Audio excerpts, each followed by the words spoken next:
Soyez donc tous les bienvenus à Saint-Ferdinand ce soir pour cette soirée proposée par les Rencontres des Ternes qui ici à Saint-Ferdinand proposent régulièrement des grands débats, parfois un peu moins gigantesques que celui-ci, et des spectacles qui permettent d'essayer de dire l'Évangile dans le langage de nos contemporains. Sans doute le savez-vous, le pape François a proposé que toute l'Église vive à partir du 8 décembre prochain une année de la miséricorde. Une année placée sous le signe de ce mot magnifique du langage chrétien qui peut sembler parfois crypté pour nos contemporains. Qu'est-ce que la miséricorde ? Et en quoi peut-elle nous rejoindre aujourd'hui ?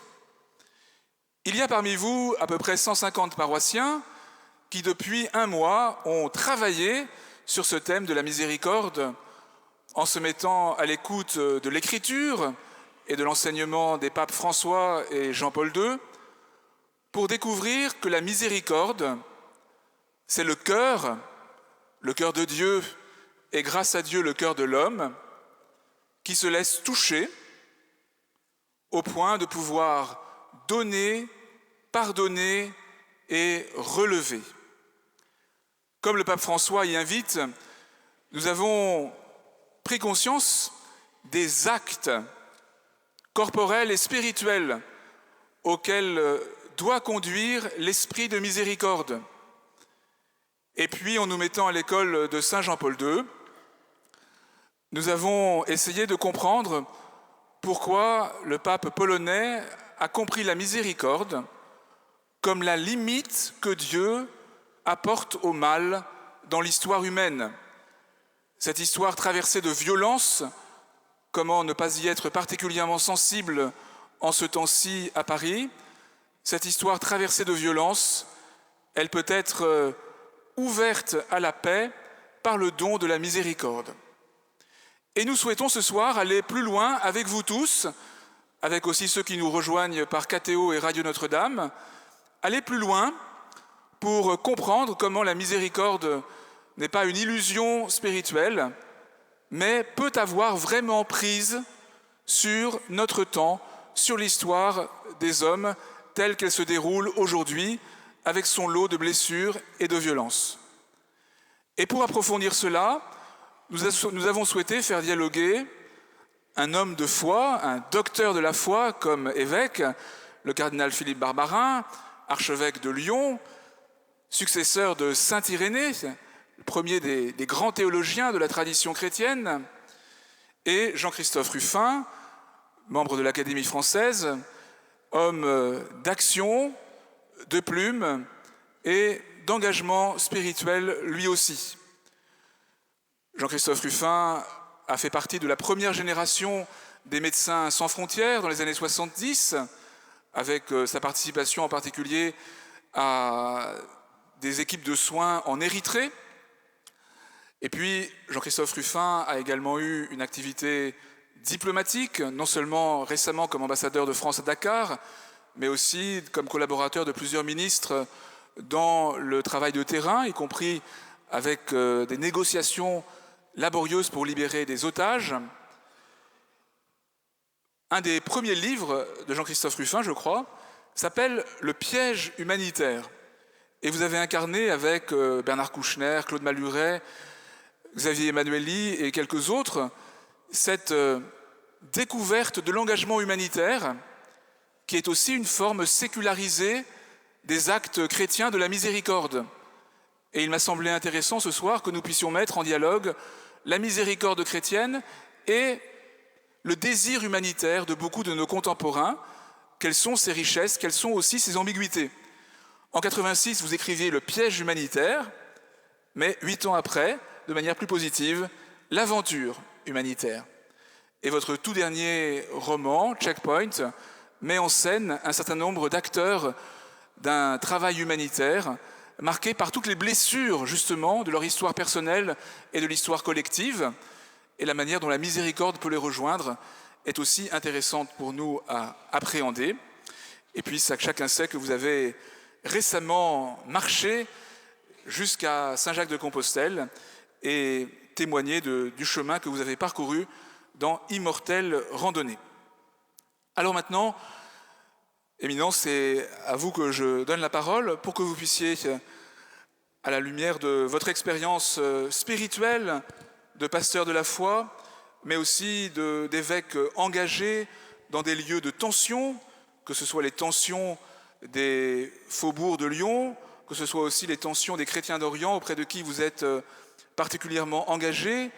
En célébrant la messe tout à l'heure, vous avez, comme vous le faites tous les jours depuis plusieurs mois, dit le Notre Père en chaldéen, par solidarité spirituelle avec nos frères chrétiens d'Orient persécutés.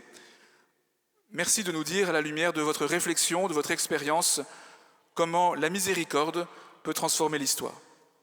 Merci donc au Père Mathieu Rouget, à vous tous. Je trouve que cette rencontre dans mon emploi du temps tombe bien. J'ai passé toute l'après-midi à la prison de Fresnes, à la rencontre des détenus, à la rencontre de ceux qui les gardent, de l'administration pénitentiaire, avec M. Pierre Botton qui ne cache pas que c'était juste qu'il aille en prison, mais que c'est injuste de voir ce qui se passe dans les prisons.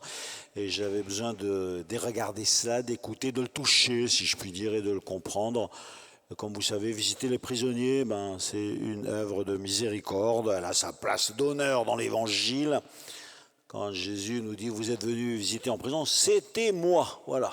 Donc j'avais l'impression qu'il était là avec des centaines de visages face à moi, en faisant un peu de ping-pong avec les uns, de football avec les autres, et de visite dans telle ou telle cellule. Je voudrais, avant d'aborder le cœur du sujet, réécouter un peu ce mot, parce que je le crois un peu abandonné dans la langue française.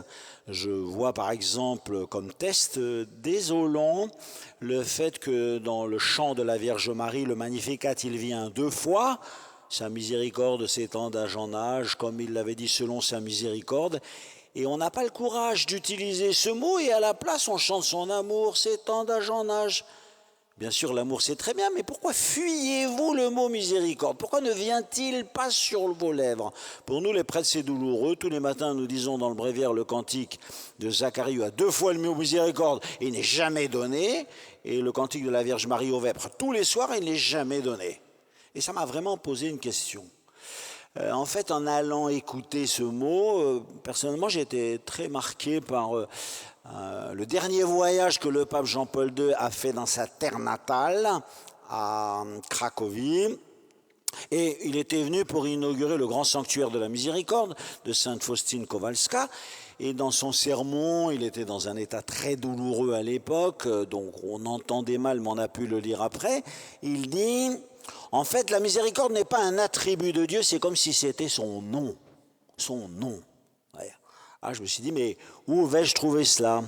Et donc je me suis mis à chercher dans ma Bible. Et on sait très bien quand Dieu dit son nom, c'est au buisson ardent avec Moïse. Mais il y a un autre passage, quelques chapitres plus loin, dans le chapitre 34. Et je vous le dis parce que c'est Dieu lui-même qui révèle son nom. Et cette phrase se trouve citée ensuite une dizaine de fois dans l'Ancien Testament, au psaume 102, au psaume 142 et dans beaucoup d'autres endroits. Il y avait passe devant Moïse et il y avait crie. Donc il va dire qui il est. Il y avait, je demande pardon, normalement on ne doit pas prononcer ce nom, Seigneur, Seigneur, Dieu de tendresse et de pitié, lent à la colère, riche en grâce et en fidélité, qui garde sa grâce à des milliers. Voilà comment Dieu lui-même se définit et parle de lui. En fait, il y a dans l'hébreu, comme ensuite dans le grec du Nouveau Testament, 2 mots, un qui touche les entrailles. Il nous aime avec ses entrailles de père. Voilà l'attitude que moi, qui suis créé à son image, je devrais avoir. Est-ce que ça me tient aux tripes? Est-ce que ça me tient aux entrailles? Bon, tout le monde a l'image du père de l'enfant prodigue qui a subi une offense monstrueuse, puisque si son fils lui demande l'héritage de son vivant, c'est comme s'il le tuait sur pied, quoi. Et pourtant, malgré une si grave offense, le père est sur le pas de la porte tout le temps parce qu'il a son fils dans son ventre, dans ses entrailles, et il l'aime comme un père et comme une mère à la fois. Et il faut absolument que son fils revienne, il scrute l'horizon tous les jours, tous les jours, tous les jours. Et la seconde, vous voyez, c'est comme un fleuve d'amour. Le premier mot, c'est racham, les entrailles, et le second, c'est chesed, un mot qui est assez connu parce que chez les Juifs, on connaît ces familles des chassidim. Les chassidim, ce sont des gens qui explosent de joie, des Juifs toujours extrêmement joyeux et qui communiquent l'amour de la Torah par leur joie. Et on les voit danser devant l'arche, on les voit danser la fête de Shimchat Torah, l'allégresse de la loi. Ils sont un très très beau modèle. Avons-nous pu recevoir un cadeau aussi grand que celui de la Torah? Levez-vous, exultez, chantez tous. Un peu comme nous quand on fait notre procession de la fête Dieu, comme on dit. On a Dieu, on a le plus beau cadeau qu'on a reçu, qu'est-ce qu'on est content. Et voilà, on se promène dans les rues et on jette des fleurs et on chante pour dire notre grande allégresse. Ces mots-là sont des mots majeurs dans toute la Bible, Ancien et Nouveau Testament. C'est-à-dire, il s'agit d'un fleuve d'amour qui descend sur le monde. Et pourquoi il n'atteint pas les hommes? Qu'est-ce qui se fait que ce fleuve d'amour est bloqué dans plein d'endroits et que des quantités de cœurs sont emmurés, si vous voulez, ou tétanisés par de la violence, de la haine, de la rancœur, que sais-je. Et donc celui qui veut être un serviteur de la miséricorde, il doit faire en sorte que ce fleuve d'amour puisse venir irriguer le cœur de tous ses enfants. C'est ça qui est vraiment son but. Personnellement, je pense que ce serait un thème qui sera approfondir beaucoup, notamment dans le dialogue interreligieux, parce que le peuple juif a été choisi, c'est la raison de son choix, il a été choisi pour être serviteur de la miséricorde dans le monde. Et puis, les musulmans, comme vous savez, à chaque fois qu'ils disent le nom de Dieu, ils disent Raham, Rahmim, ils utilisent 2 fois le mot des entrailles, le même que dans la Bible, c'est le même que nous, et en disant un Dieu très miséricordieux et un Dieu tout miséricordieux. Promenez-vous dans les langues que vous connaissez ou que vous ne connaissez pas et allez chercher ce mot de miséricorde. Quelqu'un qui n'était pas reluisant par sa foi, Émile Littré, dans l'introduction du Littré, il fait tout un paragraphe consacré à la miséricorde. Il dit, mais comme c'est drôle, ce mot il y a misère et cœur dans les langues latines, en français, en italien, en espagnol, en anglais, il est traduit par mercy. Alors là, c'est vraiment la grâce. Et donc chaque langue essaye de dire comment ça doit se passer, comment on va essayer de rendre cette vérité biblique majeure.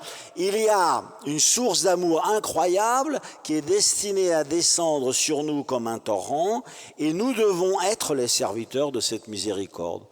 J'ai passé 4 années à Madagascar, donc je me suis intéressé à cette langue bizarre. Et alors les Malgaches appellent, c'est peut-être la plus jolie traduction que j'ai entendue, pour parler de miséricorde, ils disent Hatsarampo, c'est-à-dire c'est Dieu qui dit « je te transfère mon cœur ». Ça c'est beau. C'est-à-dire tu es destiné à aimer comme moi j'aime. Peut-être que c'est une des plus belles définitions qu'on pourrait donner de ce mot. Donc le cœur de la question c'est est-ce que cette miséricorde va transformer l'histoire ? Moi, quand j'entends cette question, je dis, mais pour qui te prends-tu ? Je garde à propos de l'histoire, parce que l'histoire, ça nous dépasse, cette petite maxime, les hommes font l'histoire, mais ils ne savent pas l'histoire qu'ils font. C'est-à-dire, je sais ce que je dois faire aujourd'hui. Aujourd'hui, concrètement, je devais aller écouter ces situations complètement bloquées dans une prison où des hommes, à cause de méfaits ou de crimes qu'ils ont commis, ont été mis à part pour que peut-être ils repartent dans leur vie. Et j'en vois encore un que j'arrivais à toucher de sa main à travers les grilles et qui me disait « Monseigneur, c'est bien que vous veniez nous visiter, mais ici... » eh bien, on sort bien pire que comme on était entré. C'est ici qu'on apprend à être violent et tout. D'accord, c'est pas bien ce que j'ai fait, mais vous imaginez pas ce qu'on vit. Alors, ça, c'est une responsabilité de la justice dans un pays. Empêcher des gens de continuer de commettre des désordres ou des crimes, évidemment, c'est une défense légitime pour un pays. Et en même temps, essayer de les mettre sur un chemin de renaissance, comment faire ? Quelle manière trouver ? Comment s'y prendre ? En fait, je trouve que ce n'est pas à nous d'avoir des grands plans et des grandes visions, parce que le maître de l'histoire, j'ai l'impression qu'il a un nom dans mon cœur et dans ma foi, c'est Dieu. À la fin de notre année liturgique, c'était dimanche il y a une dizaine de jours, on fait mémoire, on se rappelle tout ce qu'on a vécu dans le temps de l'Avent, la Nativité, le Carême, Pâques et la Pentecôte. Et puis on dit, ben voilà, ce que j'ai à dire, c'est que lui, il est le maître de l'univers, le Christ, roi de l'univers, le Christ, maître de l'histoire. Il se trouve qu'aujourd'hui, je suis sa présence. Voilà. Aujourd'hui, nous sommes le corps du Christ. Nous sommes la parole de Dieu qui poursuit sa course. Jésus est remonté au ciel, mais il nous explique qu'il est allé nous préparer une place. Les apôtres ne sont pas contents du tout. Ils voudraient qu'il reste. Tu devrais restaurer la royauté en Israël. Et Jésus leur dit, je ne suis pas venu pour cela. Je pars vous préparer une place, mais mon départ n'est pas un abandon. Je suis avec vous tous les jours jusqu'à la fin du monde. Et de fait, nous recevons sa parole. Chaque jour, il nous donne son corps. Quand nous voulons, il nous donne son pardon, sa guérison, etc. Mais nous, aujourd'hui, nous sommes sa parole qui poursuit sa course. Donc les choses dépendent de nous. Donc moi aussi, je dois m'engager à la façon que le Seigneur me donnera et comme il le voudra, au service de ceux qui aujourd'hui souffrent et attendent cet amour. C'est pour moi d'ailleurs un enjeu essentiel, parce que je sais que le jour où je mourrai et où j'arriverai devant Dieu, il ne me posera pas de questions de succès, d'échec, de diplôme, d'argent, de ceci et de cela. La seule chose qu'il me dira, c'est mon petit Philippe, il y en a eu de l'amour là-dedans. Je serai un peu embêté. Je dirais, il y a déjà tout l'amour que tu m'as donné avec mon baptême, mon ordination, le Christ, etc. Puis mes parents aussi m'ont beaucoup aimé, plein de gens m'ont beaucoup aimé. Moi, évidemment, j'aurais pu aimer quand même beaucoup plus, etc. En fait, c'est la seule question de notre vie. Notre vie, c'est notre poids d'amour. Nous l'avons appris de lui, qui nous a aimés jusqu'au bout, qui nous a aimés jusqu'à l'extrême. Comme dit l'évangile de Saint Jean, on peut dire qu'il nous a aimés jusqu'à la folie, quoi. Qui a freiné des cas de fer, qui a senti cette panique l'envahir la veille au soir de sa mort et qui finalement a continué d'aller jusqu'au bout. Alors, je ne sais pas répondre à cette question. Peut-être M. Ruffin, il saura, lui. Je ne sais pas répondre à cette question, mais je vais vous dire, je sais ce que je dois faire. Je ne sais pas où je vais. Je ne sais pas si demain ce sera mieux. Je ne sais pas si nous allons faire des progrès, mais je sais ce que j'ai à faire aujourd'hui. Et sur ce sujet, je n'ai pas d'hésitation. Et aujourd'hui, je devais être tout cœur et miséricorde et oreille et attention et regard pour les prisonniers. J'ai essayé de le faire. Et demain, je sais très bien où je serai attendu. Donc, les hommes ne savent pas l'histoire qu'ils font, mais en tout cas, c'est eux qui la font. Et aujourd'hui, je sais très bien ce qu'ils me demandent comme obligation d'amour. Puisque le Père Rouget y a fait allusion, je voudrais raconter ce qui s'est passé avec les chrétiens d'Irak. Le hasard a fait qu'à l'occasion d'un colloque qui avait lieu à Lyon, j'ai hébergé 5 jours chez moi le patriarche de Bagdad. Donc on se voyait un peu le matin, un peu le soir, on priait ensemble, on partageait un repas, on discutait. Quand donc sont arrivés ces événements tragiques de Mossoul, le 9 et 10 juin 2014, et ensuite le fait qu'ils ont été renvoyés, tous les chrétiens ont été renvoyés le 17 et 18 juillet, je lui téléphonais tous les 3 jours. Et au bout d'un certain temps, je lui ai dit, mais je vais venir vous voir, parce que c'est pas possible de regarder comme ça seulement un lien par téléphone. Alors dites-moi comment on fait, où est-ce qu'il faut atterrir, est-ce que vous avez 4 jours à me donner pour que je puisse vivre avec vous? Et la réponse a été stupéfiante. Et elle m'a dit, venir. Il n'y a pas un cardinal qui est venu depuis le cardinal El-Chegaray qui avait été envoyé par Jean-Paul II pour essayer de dissuader Saddam Hussein de se lancer dans la guerre. La guerre a eu lieu. Saddam Hussein est mort, les Américains sont venus, les Américains sont repartis, on a eu la visite de personne. Le lendemain, j'ai prévenu le pape et je lui ai dit, et ça c'est quelque chose qui m'a déchiré le cœur, c'est-à-dire qu'en fait on en parle dans les journaux, on en entend parler, mais enfin aller toucher celui qui souffre et lui dire qu'il a sa place dans notre ventre, dans notre cœur, dans notre pensée, etc. Et que notre amitié lui est acquise, tout le monde sait que ça vaut plus que tout l'or du monde. Je suis d'accord qu'il fallait aussi ensuite donner des sous pour qu'il y ait des vêtements, des logements, des médicaments, des écoles, etc., etc. Et les Français ont été extrêmement généreux. Mais le patriarche m'a dit, quand je vais à Bruxelles ou en Allemagne ou en Italie, je suis reçu dans un beau bureau et je ressors souvent avec un chèque d'ailleurs. Mais il n'y a qu'en France que j'ai senti tout un peuple qui vibrait avec moi. Je l'ai fait parler sur la place Bellecour à Lyon, ensuite on a invité des quantités de gens.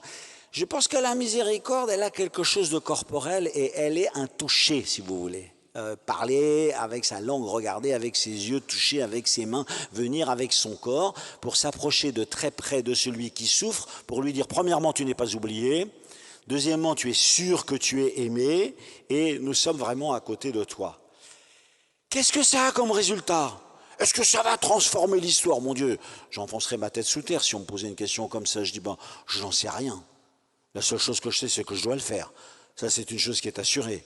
Et sur ce domaine-là, il faut évidemment avancer. En fait, la miséricorde, je pense qu'elle a vraiment un nom pour nous, les chrétiens. J'y pense quand on chante le Salve Regina. Quand on chante le Salve Regina, on dit « Salve Regina, Mater Misericordiae ». Bon, je sais bien que c'est une formule, elle est la mère de tant de bonté. Enfin, en fait, elle est surtout la maman de quelqu'un, quoi. Et quand on dit Mater Misericordiae, il se trouve que le seul enfant qu'elle a eu, c'est Jésus, quoi. Et peut-être que lui, je pourrais lui donner le nom de ce nom de miséricorde avec un M majuscule.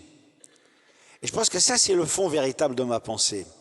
Quand Jésus arrive sur terre, et quand il sort pour son ministère public, j'entends, au moment de la chrismation, le baptême au bord du Jourdain, ou ensuite, quand il monte à la montagne de la Transfiguration, celui-ci, c'est mon fils bien-aimé. En lui, j'ai mis, là aussi, nos traductions sont défectueuses, j'ai mis tout mon amour, et derrière le mot amour qui est un mot fourre-tout, on ne regarde pas de près quel est le mot biblique qui est là.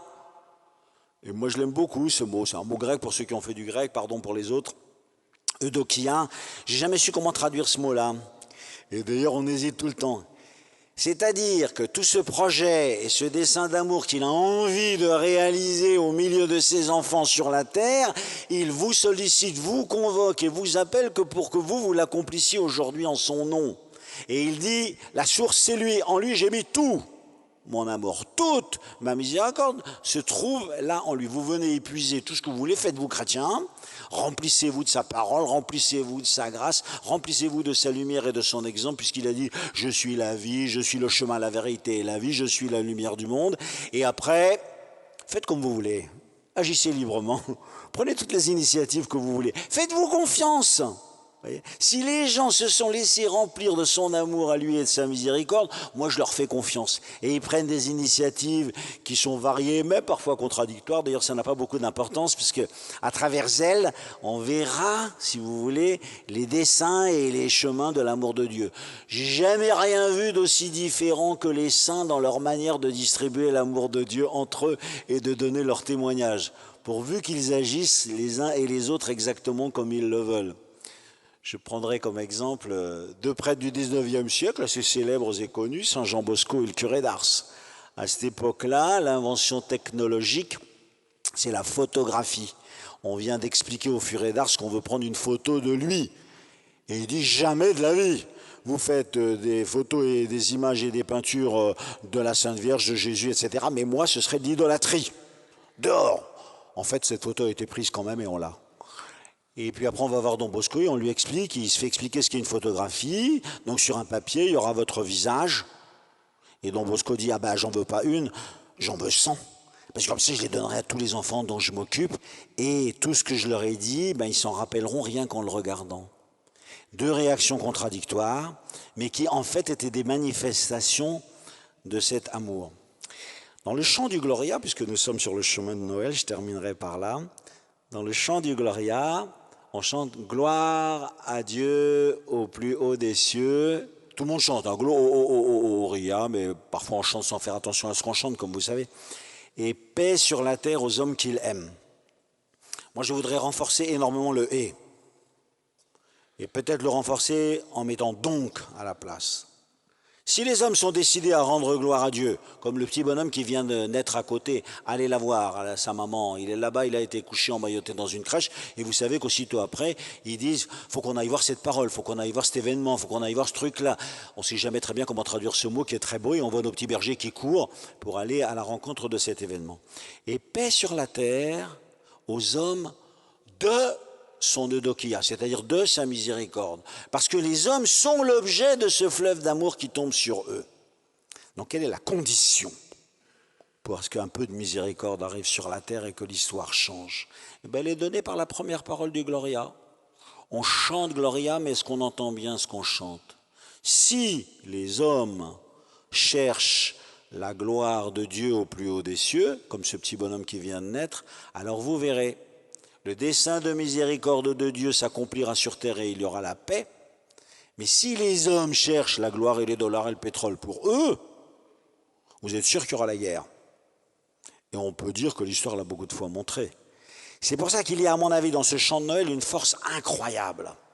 Et la clé d'avoir une attitude miséricordieuse qui portera du fruit, ben voilà, de mieux vivre ensemble, de paix dans les cœurs, de réconciliation. Le Père Rouget et moi, pendant le repas qu'on partageait avant, on a échangé sur l'enterrement célébré à Aînay, à Lyon et ici même de jeunes qui sont morts dans le désastre du vendredi 13 novembre.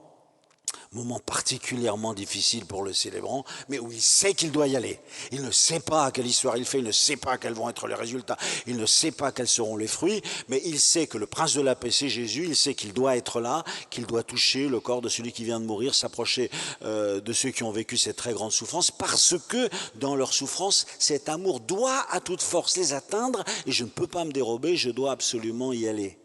C'est donc pour la gloire de Dieu que tu travailles, et après, ça ne t'appartient pas du tout, mais tu as qu'à faire cet acte de foi. Un peu de paix viendra et touchera leur cœur, car ils y ont droit. Je termine mon intervention par une seule question que j'essaye de poser dans cette année de la miséricorde ou à l'approche de l'année de la miséricorde à beaucoup de monde. Dites-moi, madame, monsieur, vous êtes sûr que l'amour l'emportera? Vous êtes sûr que la vie sera plus forte que la mort? Vous êtes sûr que la miséricorde de Dieu sera victorieuse? Alors dites-le à tout le monde.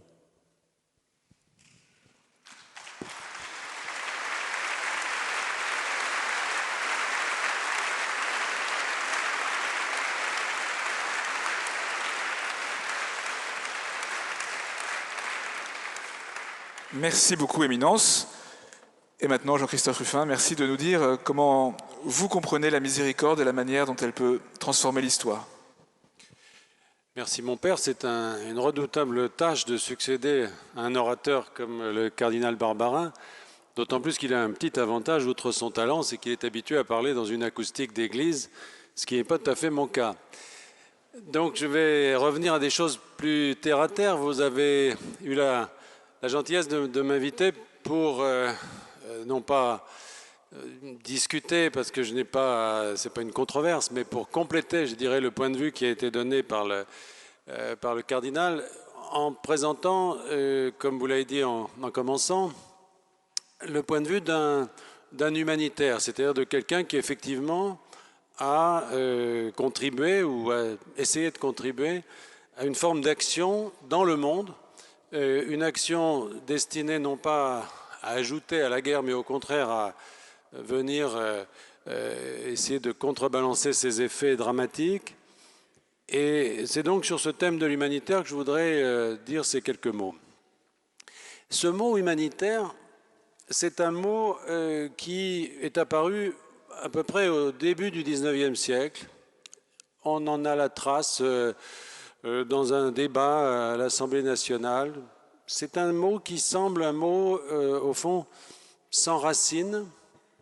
C'est un mot qui est en filiation avec le concept de miséricorde et avec la charité chrétienne, avec ce long héritage chrétien de l'action caritative.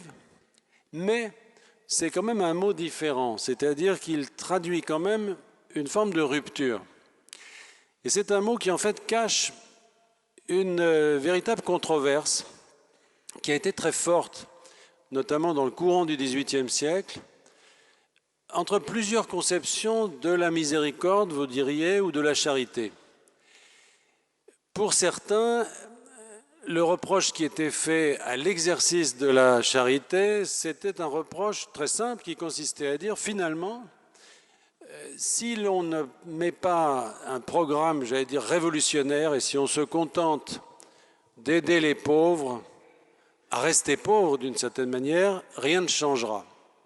C'est un reproche récurrent qui a donné lieu à des débats dans le monde chrétien pendant, je dirais, presque des siècles. Et puis il y a eu au XVIIIe siècle un moment où ce débat est devenu très aigu, avec un événement qui a cristallisé véritablement les passions, qui a été le tremblement de terre de Lisbonne de 1755.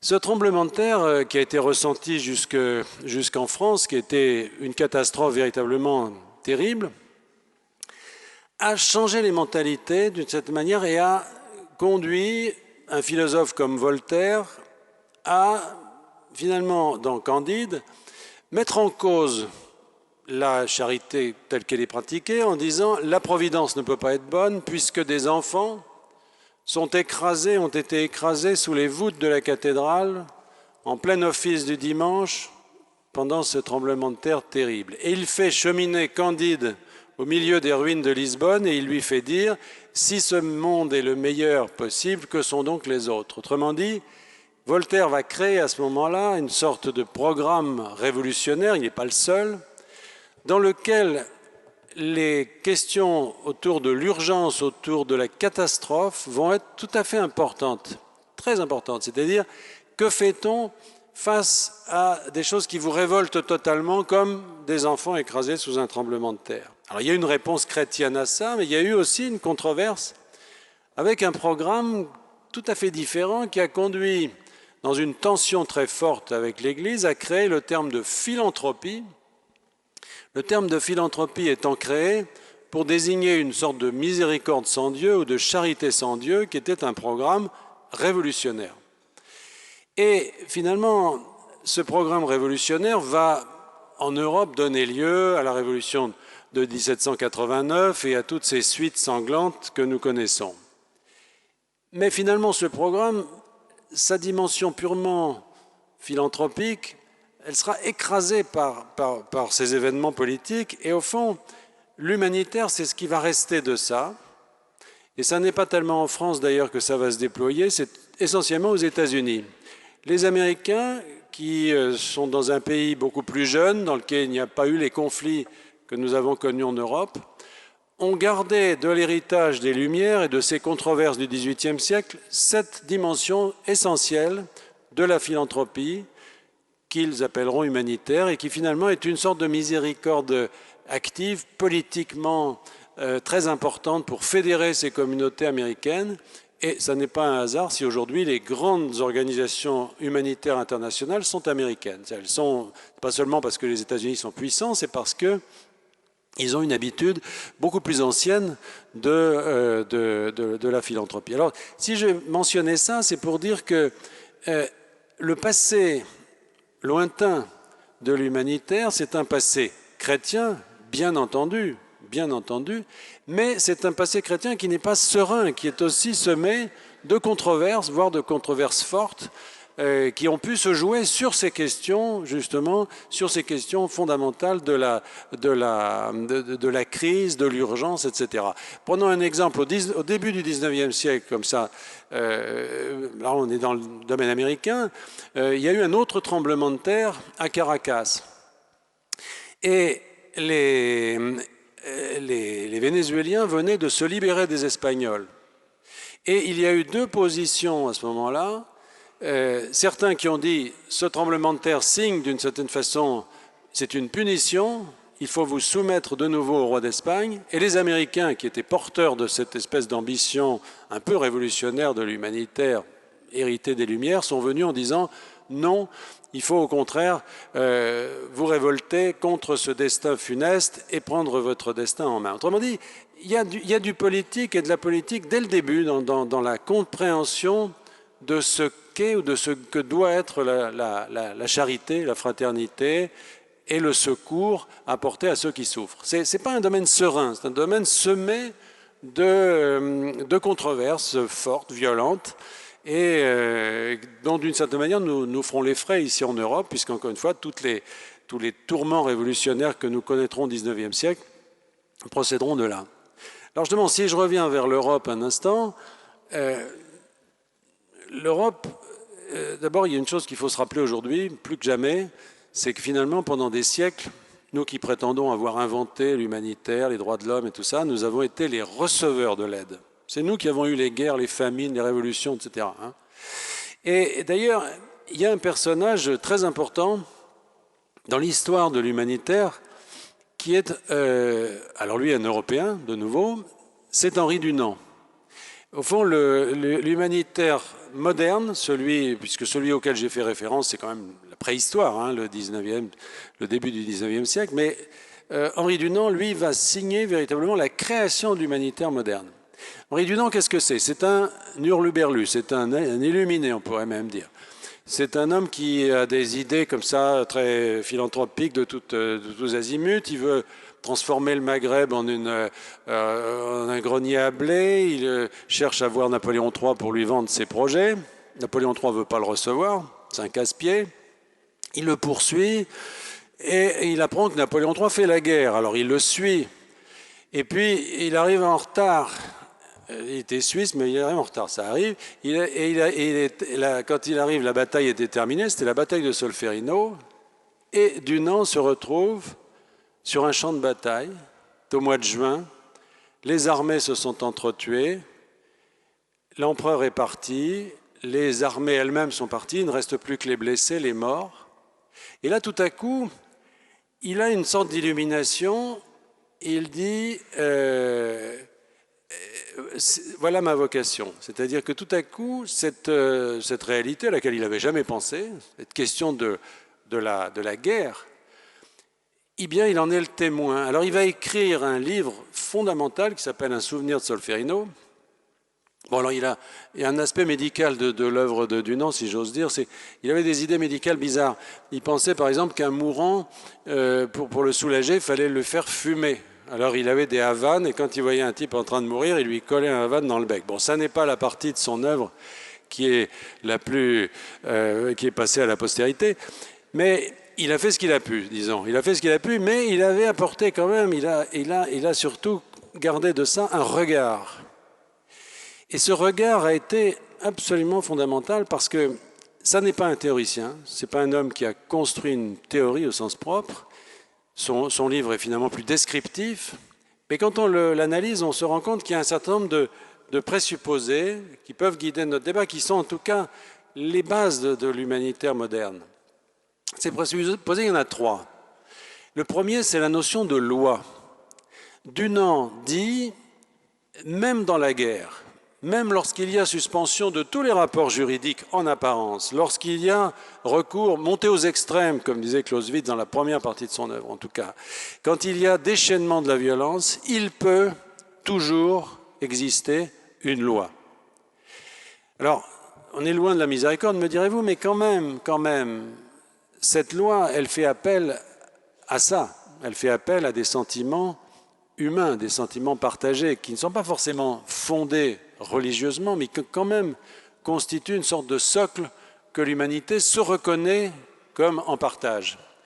Et Dunant va écrire cette loi, la première loi, c'est la première convention de Genève qu'il va écrire en 1864. Alors là aussi, il y a toujours tout le folklore de Dunant, parce qu'il écrit ça la nuit à Berlin, pour aller à la conférence où il doit apporter son texte, et puis il part dans un fiacre comme ça pour rejoindre la conférence. Il n'a pas dormi de la nuit, il a chaud, il laisse les fenêtres ouvertes, mais c'est l'hiver, il y a un vent terrible et le vent emporte les feuillets qui se répandent au bord du fleuve, et c'est un mendiant qui rapporte ce texte qui est un des seuls textes universels, puisque cette première convention de Genève a été signée par l'ensemble de l'humanité.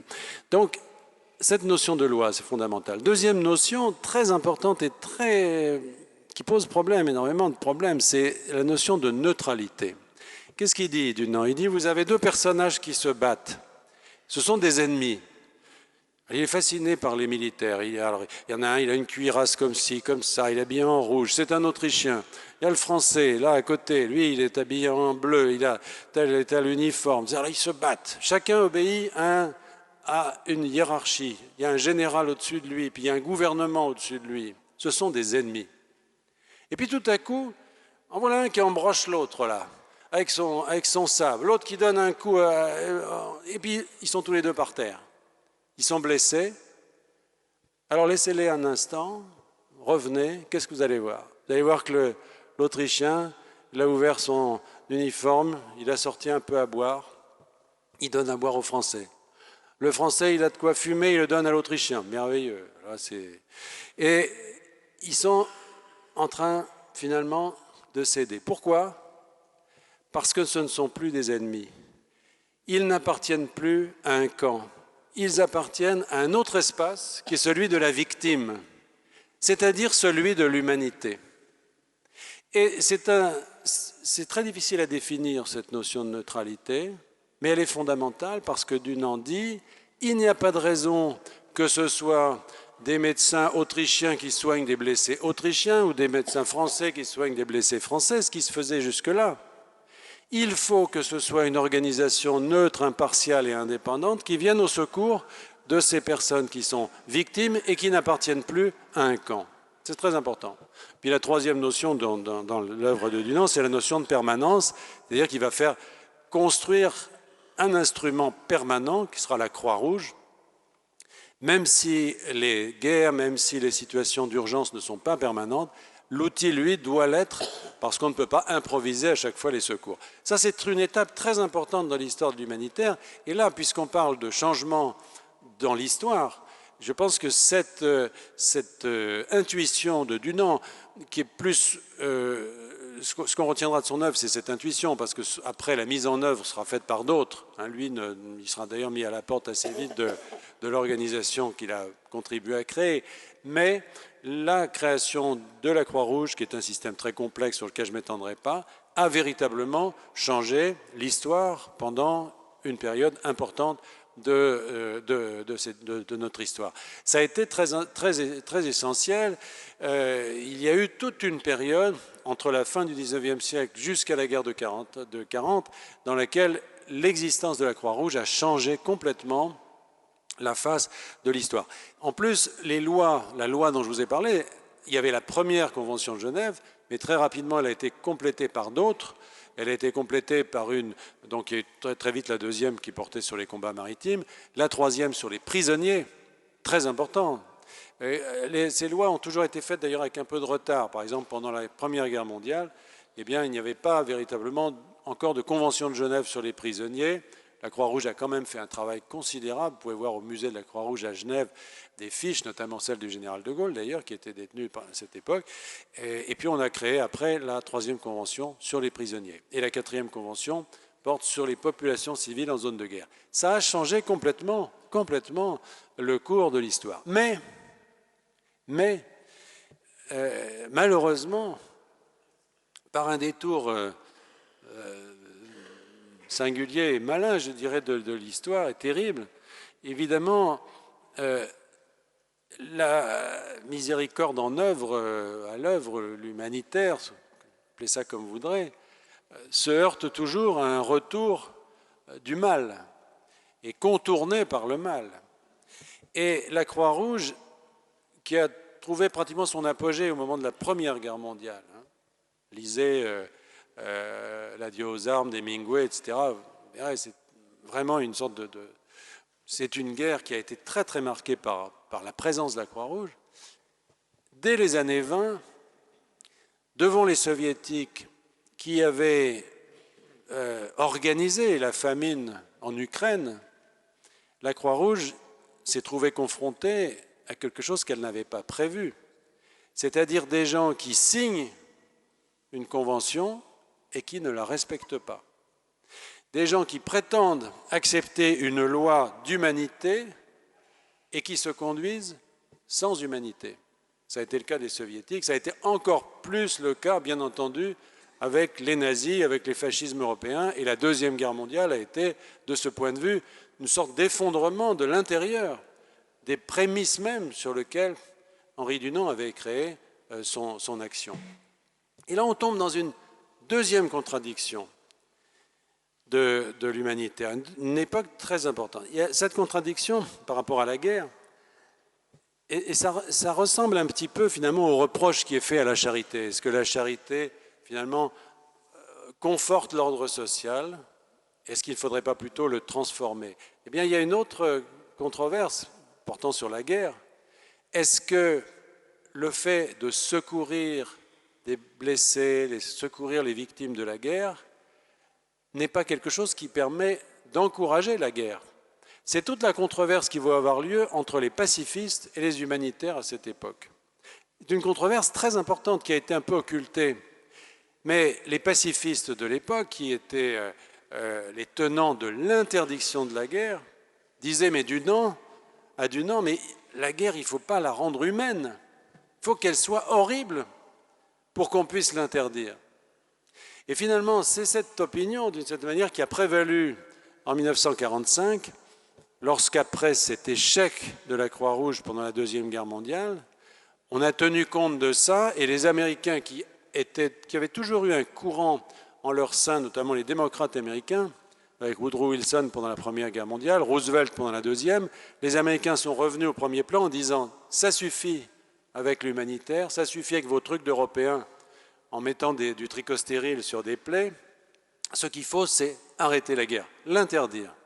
D'où la création des Nations Unies, qui était une sorte d'étape supplémentaire, si vous voulez, dans la vision qu'on pouvait avoir de l'humanité, qui consistait à dire ne soyons pas là pour récupérer des victimes, soyons là pour empêcher la guerre et pour substituer à l'affrontement entre les nations le vote, le dialogue et d'une certaine façon une démocratie internationale.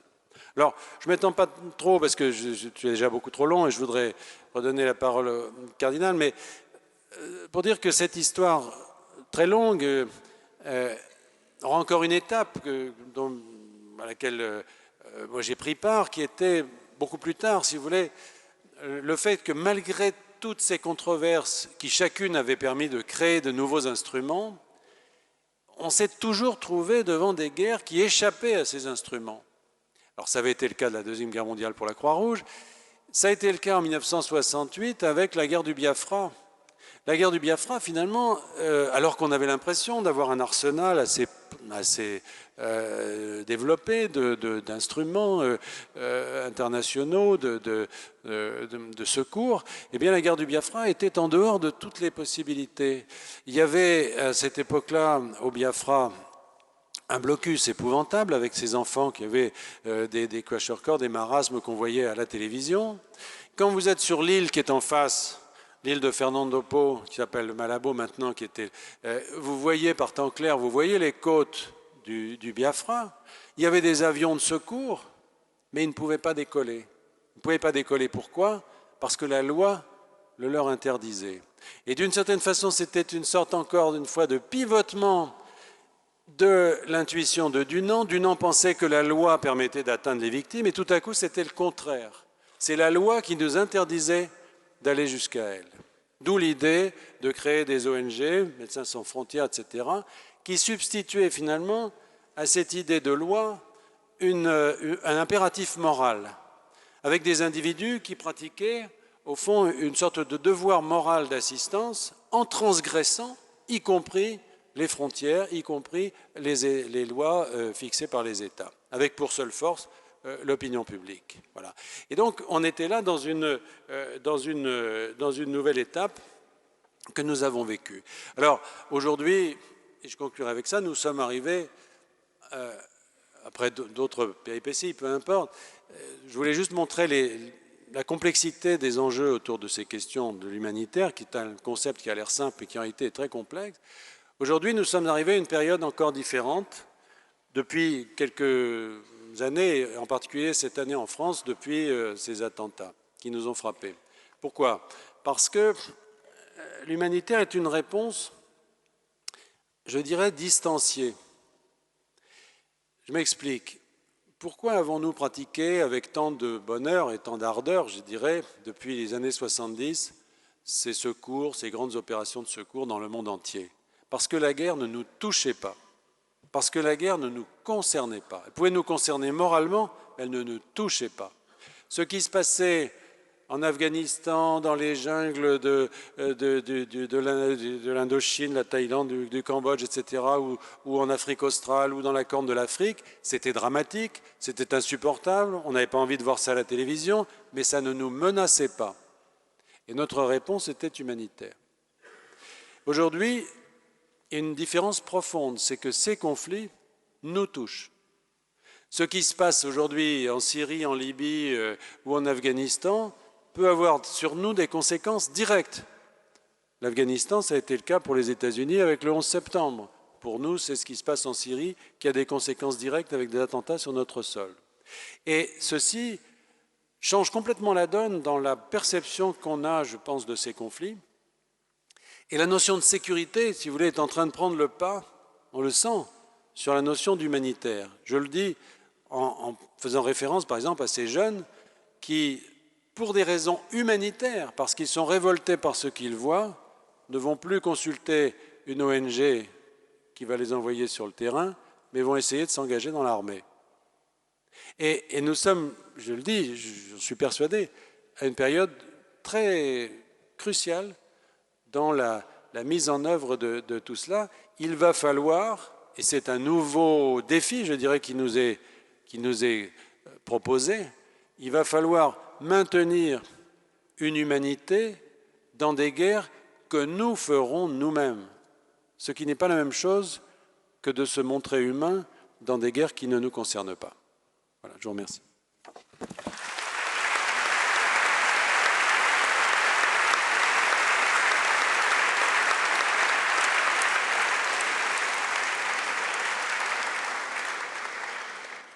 Merci beaucoup à l'un et à l'autre de ces deux présentations différentes et très éclairantes l'une et l'autre. La grande vision biblique, théologique, spirituelle du cardinal et ce parcours de l'aventure humanitaire que vous venez de nous proposer. Et en fait, vos deux parcours, ils se résument bien dans l'image de la croix rouge.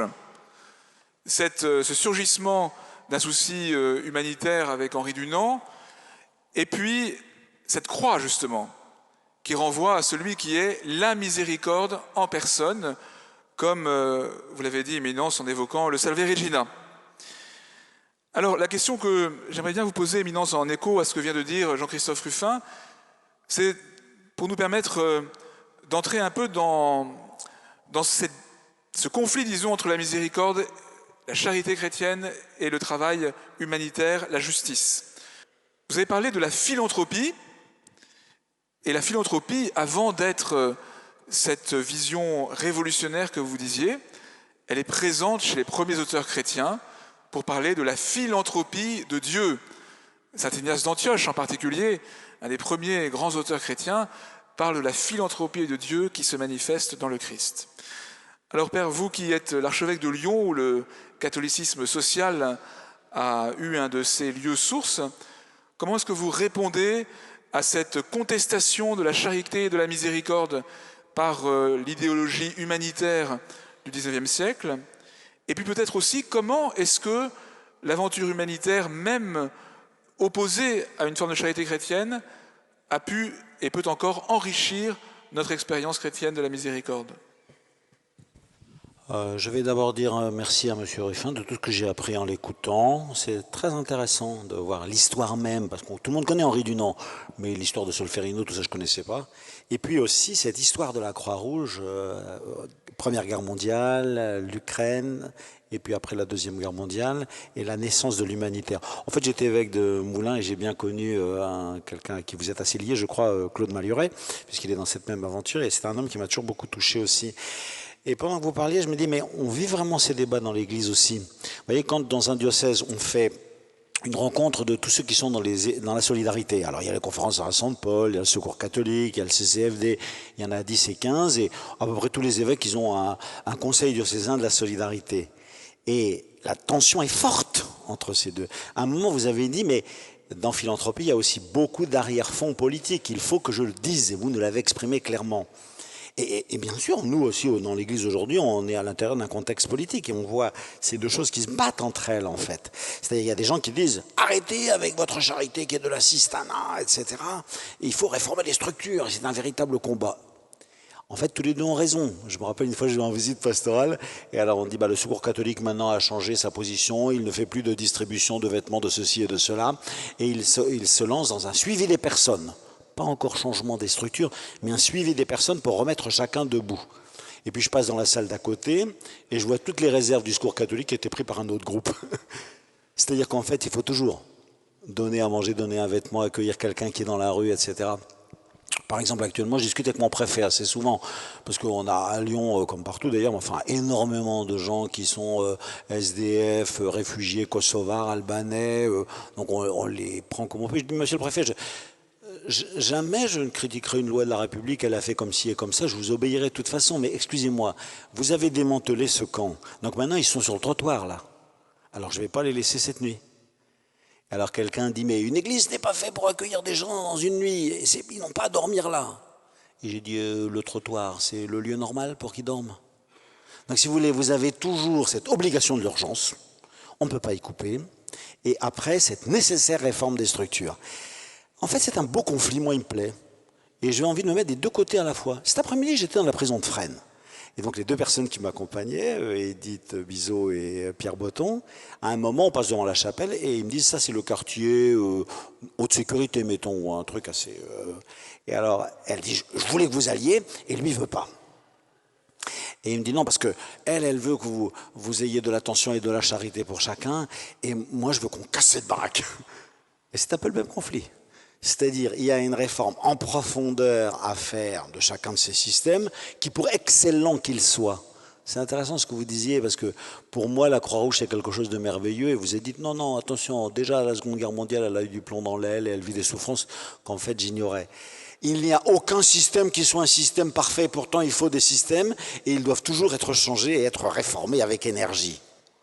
Mais en fait, rien ne nous dispensera de l'exercice très concret de la charité absolument au quotidien. Oui, mais c'est un débat, enfin ce sont des débats qui traversent toutes ces actions à partir du moment où ce sont des actions, c'est-à-dire à partir du moment où toute forme d'humanitaire, que s'agisse d'humanitaire d'urgence ou d'humanitaire social, transforme une réalité. Elle est questionnable d'un point de vue, je dirais, à la fois de ses fins, de son efficacité, et même de ses arrière-pensées. Alors, ce débat, il traverse l'Église aujourd'hui. Dans d'autres périodes, il a été plus une opposition entre l'Église et l'extérieur, mais ça n'a pas toujours été le cas. Par exemple, Saint Vincent de Paul, qui est une figure très très intéressante dans la création finalement de l'humanitaire, était déjà porteur d'une remise en cause justement de la charité classique finalement. Vous savez que l'histoire de Saint Vincent de Paul est très intéressante parce qu'il avait été capturé par les pirates, il a été galérien et puis il a créé une œuvre pour le rachat des galériens. C'était un système qui permettait de sauver des vies en rachetant aux pirates des gens qui avaient été capturés. Puis ensuite il a étendu tout ça, mais c'est un homme qui a commencé un peu en rupture avec ce que faisait l'Église. Il était, au fond, porteur d'une forme de controverse à l'intérieur de l'Église pour changer les structures. Puis finalement, il a été récupéré par Louis XIV et finalement, il a contribué à renforcer le système, on pourrait dire, en mettant les pauvres, les misérables, ceux qui échappaient encore à l'absolutisme, en les mettant dans les maisons qu'il avait créées. Donc tout ça, ce sont des débats permanents et qui sont très importants, dans lesquels on est obligé de faire son chemin quand on agit dans ces domaines. Il y a une chose que je n'ai pas peut-être suffisamment soulignée, c'est que en présentant cette histoire, j'ai fait des séquences. Mais ces séquences ne sont pas des séquences qui font disparaître la séquence d'avant. C'est-à-dire quand on crée une organisation, on ne fait pas disparaître celle d'avant. Les organisations chrétiennes les plus anciennes sont là. L'Ordre de Malte, par exemple, qui a été fondé au XIIIe siècle, il est toujours là. Les organisations caritatives américaines dont j'ai parlé, elles sont là. Elles se sont d'ailleurs tout le temps, complétées. Pendant la Seconde Guerre mondiale, elles ont acquis à peu près leur physionomie actuelle. Par exemple, une grosse organisation comme CARE, c'est assez amusant. CARE, c'était une organisation qui a été créée pendant la Seconde Guerre mondiale pour envoyer des paquets, des colis en Europe. C'est très compliqué de faire des colis, parce qu'il faut mettre des trucs dedans, enfin c'est très compliqué. C'était un collectif. Et CARE, ça voulait dire Cooperative American Remittance in Europe. Et quand la guerre s'est terminée, en 1945, Ils ont dit, bon, ben, on va arrêter avec Caire, c'est fini. Et le général MacArthur, qui continuait la guerre dans le Pacifique, a dit, non, non, non, il faut m'envoyer aussi des colis, moi j'en ai besoin aussi. Alors on lui a dit non, parce que Caire, ça veut dire in Europe. Et il a dit, ben, le E, maintenant, ça sera everywhere. Et Caire existe toujours. Caire existe toujours. Les Nations Unies, d'une certaine façon, qui ont été créées en 1945 par la Charte de San Francisco pour être un organisme qui permettait d'interdire la guerre, d'une certaine façon. Les Nations Unies ont été paralysées par la guerre froide, qui, à partir de la guerre de Corée, à partir de 1950, n'a plus permis au système de fonctionner comme un système de prévention de la guerre. Donc finalement, les Nations Unies auraient pu disparaître. Ben non. Non seulement ils n'ont pas disparu, mais ils ont donné lieu à la création de tas d'organisations spécialisées, comme par exemple le Haut Commissariat aux réfugiés, qui a été créé en 1951 pour s'occuper des réfugiés, qui a d'ailleurs été créé pour 3 ans, parce qu'ils pensaient juste s'occuper des réfugiés de la Deuxième Guerre mondiale, et puis au bout de 3 ans, il devait être dissous. Mais non, il est toujours là. Donc, simplement pour dire que le théâtre des situations aujourd'hui humanitaires est un théâtre extrêmement riche dans lequel vous avez des gens avec des mandats, avec j'allais dire, des idéologies complètement différentes et des approches complètement différentes qui ne sont pas forcément d'accord entre eux, qui peuvent avoir à l'intérieur de leur propre organisation d'ailleurs des controverses, mais qui en ont surtout beaucoup entre eux-mêmes. Donc c'est un terrain qui est extrêmement vivant. Et pour revenir à la miséricorde chrétienne, telle que vous en avez parlé brillamment, Éminence, je crois que c'est très intéressant de voir à quel point c'est finalement quelque chose que pratiquement toutes ces organisations ont en partage. Je pense que personne, même ceux qui ont cru vouloir rompre avec les idéologies de l'Église au XVIIIe siècle, ils sont les héritiers de cette approche humaine. Pourquoi la compassion est-elle aussi liée à la démocratie? C'est ce que Tocqueville notait en traversant l'Amérique au début du XIXe siècle. Tocqueville dit, c'est étonnant comment l'homme démocratique compatit, c'est-à-dire souffre à la place de l'autre. Il voit ça dans les paroisses américaines. Il se dit, dans les paroisses américaines, il voit des gens qui se préoccupent comme ça des autres, de faire Et pourquoi? Eh bien parce que l'homme démocratique, par opposition à l'homme des sociétés de caste, a une égalité des conditions, c'est-à-dire qu'il peut se mettre à la place de l'autre. Il peut se mettre à la place de l'autre. Il souffre à la place de l'autre. Dans un monde holistique, dans un monde indien par exemple, le brahman ne va pas souffrir pour l'intouchable. Ce sont des castes, ce sont des différences de nature qui fracturent l'être humain. Et je pense que c'est un héritage chrétien, véritablement chrétien, qui fait que cette conception de la démocratie a pu naître dans nos pays de façon naturelle, parce que c'est sur cette base d'égalité que la religion chrétienne établit d'une certaine façon, que très naturellement a pu se construire par-dessus cette superstructure démocratique. Donc la compassion, c'est quelque chose de fondamental. Et je conclurai là-dessus en disant que c'est d'autant plus fondamental qu'il y a périodiquement une sorte de découragement, c'est-à-dire l'envie de rompre avec ça. Ça serait tellement plus facile de s'en fiche. De dire, bon, il y a des victimes, bah, qu'elles se débrouillent. Il y a des famines, bah, écoutez, tant pis, c'est dommage, mais c'est comme ça. Pourquoi pas? Mais non, nos sociétés ne seraient plus les mêmes si elles perdaient cette dimension de compassion, c'est-à-dire de capacité à souffrir avec l'autre. Et ça, c'est quelque chose qui fonde véritablement à la fois l'héritage démocratique au sens politique présent, si vous voulez, mais aussi, je pense, qu'il se raccroche, il se rattache profondément à quelque chose qui vient de la dimension chrétienne, de la conception chrétienne de l'homme, de l'humanité et de cet amour. Miséricorde, c'est la compassion de Dieu pour les hommes et c'est la compassion des hommes entre eux.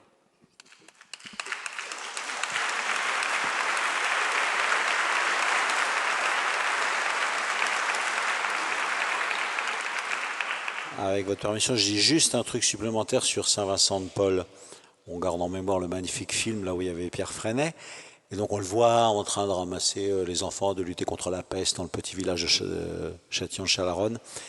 Il y a quelque chose qui n'est pas dit dedans, c'est une miséricorde tous azimuts. Et le pauvre Saint-Vincent de Paul, il voit l'état désastreux du clergé de Paris à cette époque-là. Le Concile de Trente avait demandé la constitution des séminaires, et 50 ou 60 ans plus tard, ce n'était pas encore fait. Alors il réunit gentiment les prêtres le mardi après-midi, il leur fait un café, il leur fait servir des petits gâteaux, et puis il commence à les enseigner parce qu'ils sont dans un état de misère intellectuelle et spirituelle. Et à partir de là, il les pousse à leur formation, puis il va voir l'évêque de Paris, il lui dit celui-là il pourrait devenir curé, celui-là il pourrait faire ci, etc. Donc il voit la misère tous azimuts, c'est assez touchant finalement, à l'intérieur de celle qui est l'enfant abandonné sur le trottoir. Enfin, c'est un cœur extraordinaire. Jean-Christophe Ruffin, tout à l'heure, vous avez dit que l'humanitaire était une réponse distanciée. Cet humanitaire des French Doctors qui sont partis à travers les pays les plus éprouvés. Et à l'inverse, Éminence, vous aviez dit la miséricorde est un toucher. Alors justement, est-ce que vous pourriez peut-être nous dire un peu comment vous en êtes venu à être séduit par l'aventure des Médecins sans frontières, et alors que vous étiez un jeune neurologue brillant, promis à une belle carrière de mandarin dans les grands hôpitaux parisiens, vous avez fait ce choix de l'humanitaire. Qu'est-ce qui vous a touché précisément ? D'autant que, comme vous l'avez dit, il faut se laisser toucher et puis persévérer aussi dans cette disponibilité. Dans le Checkpoint, votre dernier roman, on voit que ceux qui partent au volant de leur camion pour faire des convois humanitaires, en l'occurrence en ex-Yougoslavie, sont plus en train de régler leurs propres problèmes que de se mettre vraiment au service de ceux qu'ils prétendent secourir. Est-ce que, à la fois un peu comme témoin et comme celui qui a réfléchi sur son propre itinéraire, vous pourriez nous parler de cette proximité qui suscite le désir de s'engager sur le plan humanitaire ? Je ne vais pas accaparer la parole, mais effectivement, moi j'étais un médecin, un bon élève, quoi, voilà, un petit étudiant qui était formé pour devenir en effet, je ne sais pas quoi, mais en tout cas rester dans le système de façon. J'ai passé l'internat de Paris très jeune, à 23 ans, j'ai eu ma première salle, c'était l'hôpital Rothschild, je me souviens, et voilà, et j'avais devant moi, au fond, une carrière qui était toute tracée. Mais j'avais en mémoire le souvenir de mon grand-père qui était l'homme pour lequel, dont j'avais suivi l'exemple en quelque sorte, et qui était un médecin presque du 19e siècle, hein, qui était à l'époque où la médecine était plus un art qu'une science, à vrai dire. On apprenait la médecine en apprenant le grec, le latin et des grandes descriptions cliniques. Et puis où la médecine était un métier très engagé. Et c'est vrai que je cherchais un peu autre chose. Moi, c'est le hasard souvent, vous savez, qui fait le larron. Et les militaires se sont trompés en ce qui me concerne, puisque j'avais demandé, quand j'ai fait mon service militaire comme coopérant, j'avais demandé à partir comme neurologue, et puis ils se sont trompés, je ne sais pas pourquoi, mais enfin, je me suis retrouvé dans une maternité. Voilà. Alors, j'ai fait des accouchements moi, pendant tout mon service militaire, ce qui est une épreuve à laquelle je ne m'attendais pas, à vrai dire. Une joie. Hein, oui, une joie aussi, mais enfin, une épreuve beaucoup parce qu'on était très peu nombreux et on était vraiment de garde tout le temps. Voilà, mais ça a été très intéressant. J'étais en Tunisie et moi j'ai subi à ce moment-là, j'ai senti une sorte de pivotement. Au fond, j'avais appris la médecine en pensant que l'être humain était le même partout, voilà, et puis qu'il y avait des maladies différentes. Et mon métier, c'était de différencier les maladies. C'est ça mon travail. Et puis quand je suis arrivé en Tunisie, j'étais dans un hôpital, c'était à Sousse, avec dans cette maternité des femmes qui arrivaient à dos de mulet, des femmes de l'intérieur, hein, qui n'avaient pas été dépistées, qui arrivaient avec souvent des grandes multiparités, dans des conditions vraiment très difficiles. Et là, je me suis rendu compte que c'était le contraire, c'est-à-dire que les maladies étaient les mêmes partout, à peu de choses près, et que ce qui changeait, c'était l'humain, finalement. Et j'ai commencé à m'intéresser justement à cette différence, c'est-à-dire à ce qui porte véritablement la maladie, bien au-delà de la technique, si vous voulez. La technique, finalement, m'a pas du tout intéressé. Et donc, j'ai voulu repartir. Et à l'époque, c'est vrai que c'était le tout début de Médecins sans frontières, quand je suis rentré. Donc je suis allé les voir, c'était dans 2 pièces rue Crozatier, là, et voilà, et ça a été une aventure absolument extraordinaire pour nous, parce que si vous voulez, nous avons créé quelque chose. Alors ça avait été créé un petit peu avant, mais ça a végété pendant 4-5 ans, parce qu'entre le Biafra et puis, disons, les boat people en mer de Chine, il y a eu une période comme ça, un peu voilà, d'incertitude. Et ensuite, cette aventure a été une aventure humaine extraordinaire pour nous, à 2 titres, si vous voulez. Sur place, bien entendu, dans les missions, ce qu'on faisait, etc. Et puis entre nous, c'était une aventure de fraternité extraordinaire. Et avec ce vertige de faire quelque chose et de créer quelque chose dont on ne sait pas ce qu'il est. Et c'est ce qui nous a conduit, et moi tout particulièrement, à nous intéresser à ça, c'est-à-dire essayer de déceler derrière ces controverses, derrière ces conceptions différentes, la singularité de ce que nous étions en train de faire. Et si possible aussi, déceler aussi ce que nous ne devions pas faire. Parce qu'on s'est très vite rendu compte que pour atteindre des victimes, il faut, en réalité, et c'est pour ça que le concept de neutralité est compliqué, pour atteindre des victimes, il faut analyser les situations dans lesquelles elles se trouvent. La neutralité, c'est le fruit d'une lucidité politique. Vous savez, quand vous descendez d'avion ou quand vous descendez du train ou du camion, ou peu importe ce qui vous a amené dans un endroit, vous n'avez pas sous les yeux les gens qui ont besoin de l'aide que vous apportez. C'est pas comme ça que ça marche. Vous avez 3 douaniers, 4 flics, 5 personnes qui vont essayer de prétendre représenter les victimes et qui sont souvent les bourreaux d'ailleurs. Et pour essayer de les contourner, pour essayer de savoir qui a vraiment besoin, qui il faut, comment les atteindre, qui veut quoi, qui essaie de vous utiliser, comment cette aide que vous apportez sera intégrée dans une économie de guerre, il faut une certaine lucidité. Et cette lucidité, on a été amené à la créer, j'allais dire, sur le tas, quoi, vraiment sur le tas, parce que imaginez que c'était la fin de la guerre froide, enfin c'était pas fini, mais c'était la dernière partie de la guerre froide. Donc dans les théâtres de guerre où nous allions, nous étions seuls. Aujourd'hui, il y a beaucoup de monde pour aller se balader dans les maquis, dans les machins, mais là, on était seuls. Et donc, qu'est-ce que nous faisions dans les maquis de l'Afghanistan? Qui voulait quoi? Qui faisait quoi? Comment atteindre véritablement ceux qui en avaient besoin? Ça a été très passionnant. Donc, effectivement, moi, je suis tombé un peu dedans. J'étais toujours interne des hôpitaux de Paris. Mes patrons ne me voyaient jamais. Ma carrière, évidemment, dérapé à ce moment-là, et tant pis, je veux dire qu'il faut toujours se laisser un peu porter aussi par ses passions, mais voilà, on est tombé dans cette espèce de marmite, et on est tombé dans ces bagarres aussi, parce que tout le monde se bagarre là-dedans. Je veux dire, c'est pas serein du tout. Pourquoi il y a plein d'organisations? Pourquoi il y a Médecins du Monde, Médecins sans frontières, etc. Parce que des gens qui ont la passion de ce qu'ils font, ils s'engueulent. Pardon, mais je veux dire, donc il y a des divisions, il y a des différences, il y a des controverses auxquelles vous avez fait référence, éminence, et qui sont effectivement le cœur même le signe même de la passion, tout simplement. Et je crois qu'on ne peut rien faire dans ce domaine qui ne soit nourri par quelque chose de profond. Et à partir de là, dans des conditions aussi difficiles et avec, encore une fois, des subtilités aussi grandes, il est inévitable qu'il y ait des débats, des controverses, et c'est ça qui rend l'affaire vivante.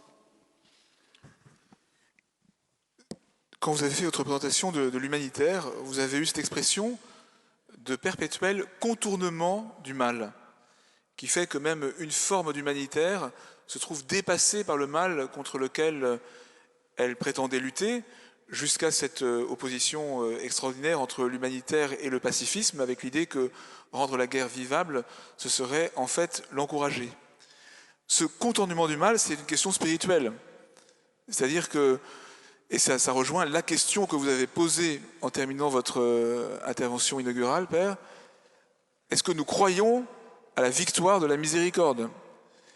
Et comment se situer par rapport à ce mal qui semble sans cesse triompher du bien qui essaye de lutter contre lui en servant les personnes? C'est drôle l'utilisation du mot contournement quand même, Mathieu. Non, c'est pas tellement ça qu'il avait dit. Vous aviez dit, d'une certaine manière, il va réapparaître toujours.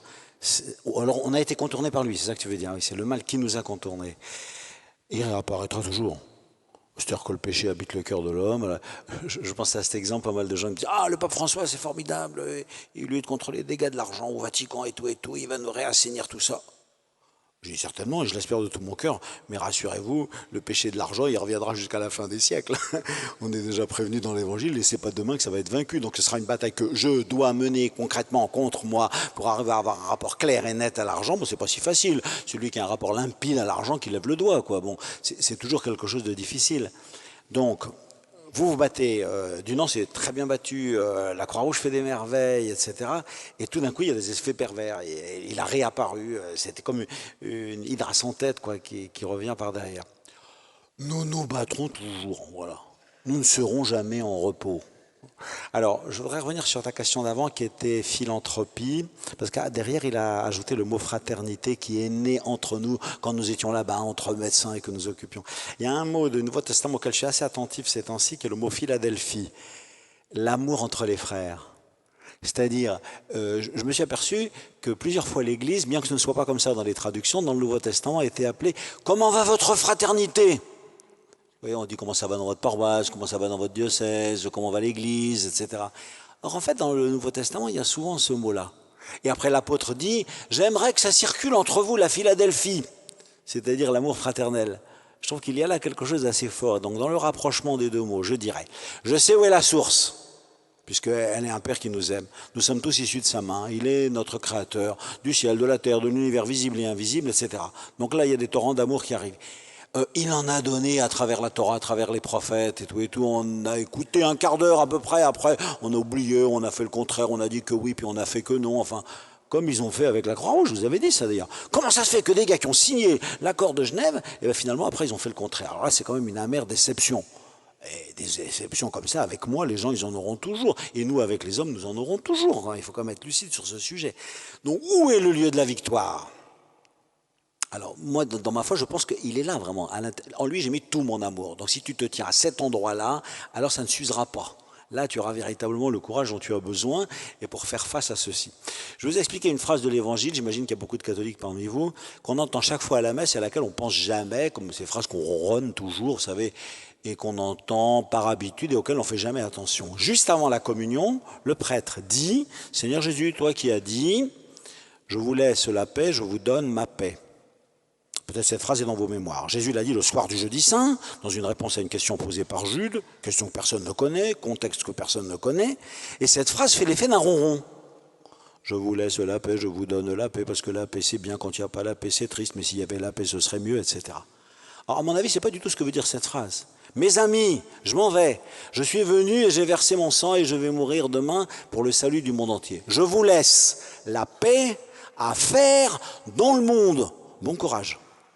Mais, c'est pour ça que ce n'est pas du tout une répétition. Il n'y a pas le même verbe et il y a un adjectif possessif.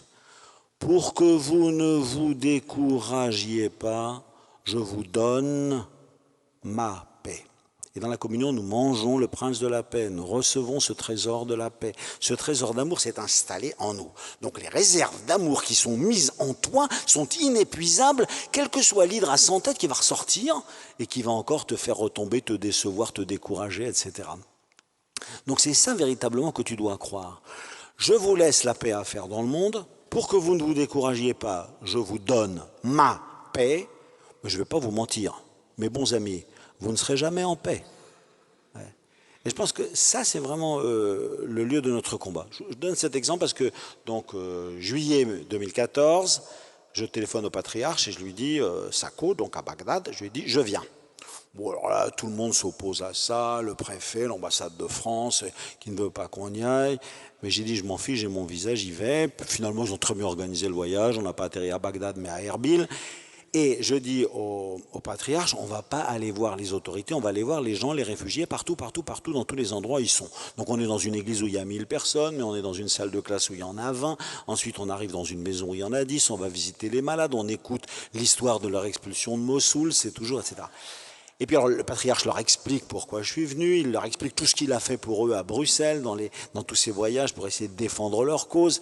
Et puis les gens partent, ils racontent, etc. Et le pauvre patriarche n'en pleure même devant eux. Puis tout d'un coup, il les voit dériver vers le péché de désespoir.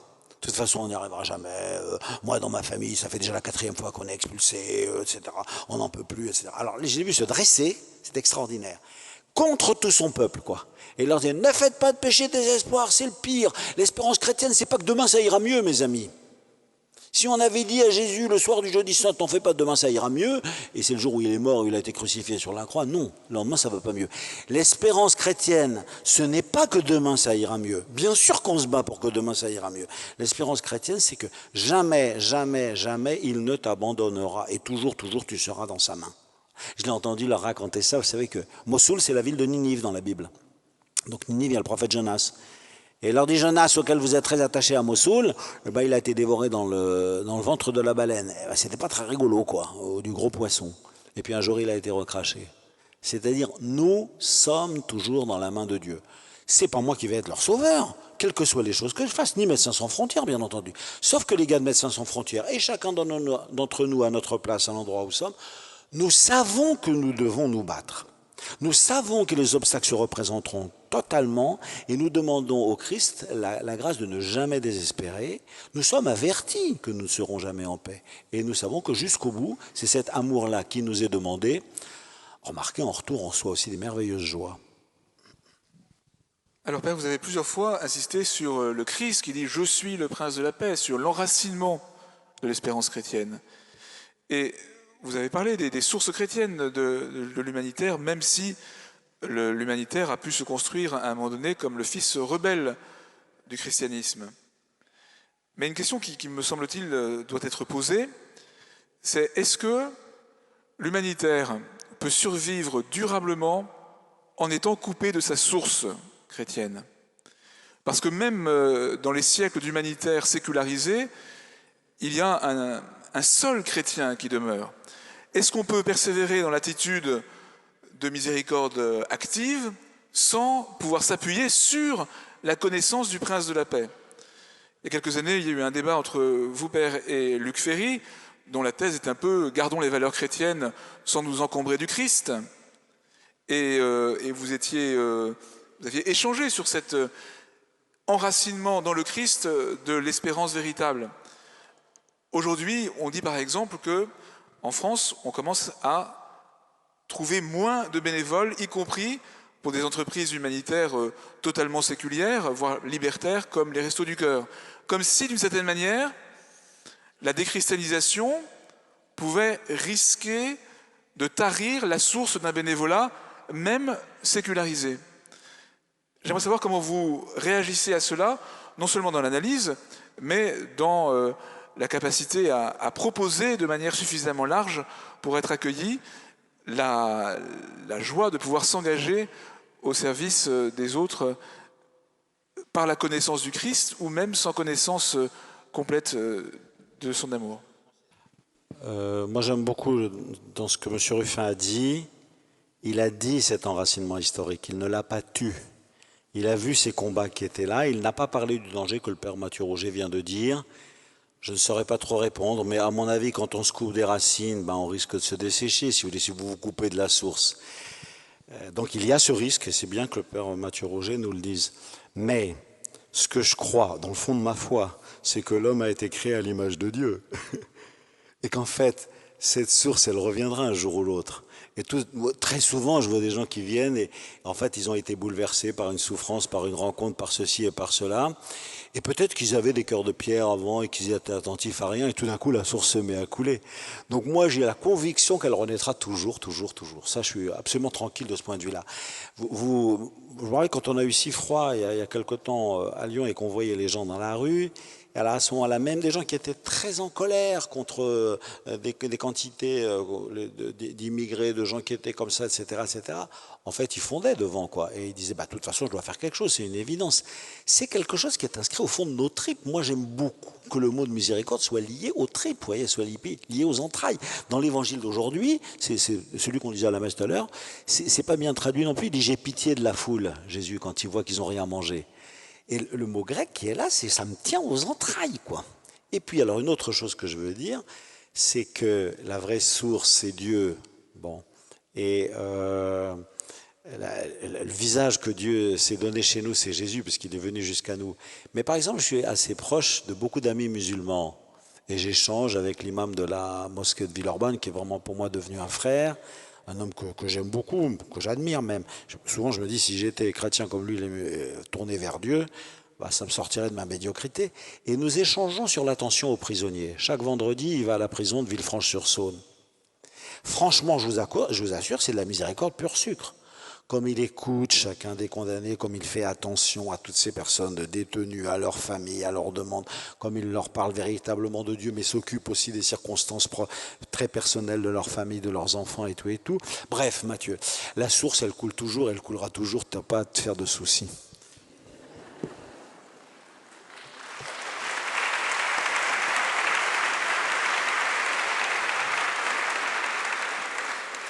Oui, ce que le cardinal vient de dire à propos de l'aumônier musulman, par exemple, c'est très, très important parce que on ne peut pas présenter l'humanitaire comme étant la propriété d'une religion, dans la mesure où tous les monothéismes ont une dimension caritative.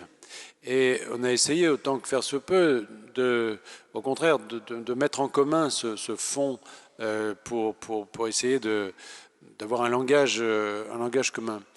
Donc c'est important de ne pas, j'allais dire, de vouloir s'approprier les choses. Mais il me semble quand même que si on prend le débat non pas interculturel, non pas interreligieux, mais uniquement, j'allais dire, entre nous, quoi, entre chrétiens d'origine, quelle que soit leur pratique, s'ils sont pratiquants ou pas, ce qu'on voit, c'est que les organisations qui ont été créées dans ces années 70 sur une base laïque, c'est même pas dit comme ça d'ailleurs, parce qu'elles n'ont pas une dimension laïque au sens propre, elles sont simplement pas du tout dans le champ a priori religieux. Ces organisations, a priori, on devrait dire, et moi je devrais être le premier à croire, qu'elles ne dépendent pas directement de cette foi et que finalement, au fond, peu importe ce que croient ceux qui les rejoignent. Mais on est quand même obligé de constater, en pratique, que ce qui constitue le fond, par exemple des donateurs, fond des donateurs, de toutes les organisations, y compris celles qui ne sont pas des organisations religieuses, restent quand même Moi, j'ai été président d'Action contre la faim pendant plusieurs années. On a fait beaucoup d'études sur ces donateurs. On les connaît, on les fait étudier. Vous savez, c'est assez précis. Hein, les courriers qu'on leur envoie permettent de savoir qui c'est. Eh bien, les donateurs qui ont des convictions religieuses constituent véritablement le noyau actif. Je parle des donateurs, mais je pense que c'est la même chose aussi pour les volontaires. Je pense qu'il y a quand même quelque chose là qui est un socle et que pour des gens qui ont une autre forme d'engagement, c'est une population plus inconstante, qu'on risque peut-être de retrouver demain dans d'autres formes d'engagement. Je pense qu'il y a quand même, et là c'est pas ma conviction, c'est vraiment, je crois, le reflet d'une certaine forme de réalité sociologique. Il y a quand même une équation qui se vérifie entre une certaine forme de foi, de pratique religieuse et de pratique humanitaire. Je crois quand même que ça reste un socle véritablement pertinent.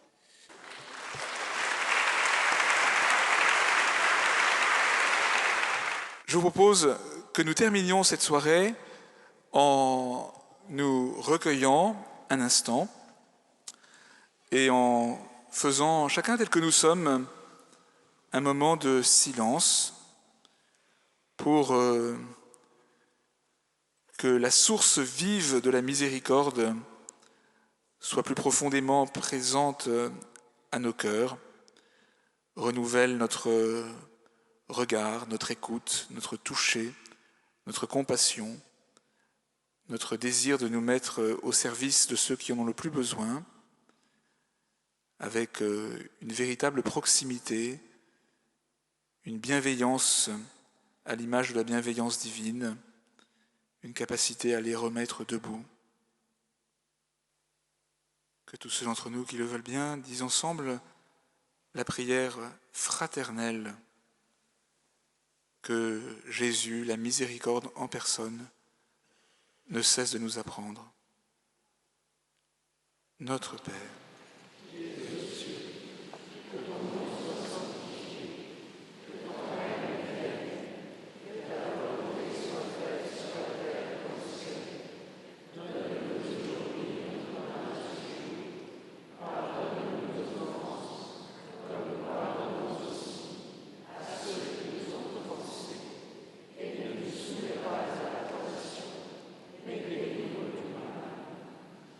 merci encore à nos intervenants, merci à tous de votre présence, bonne fin de soirée.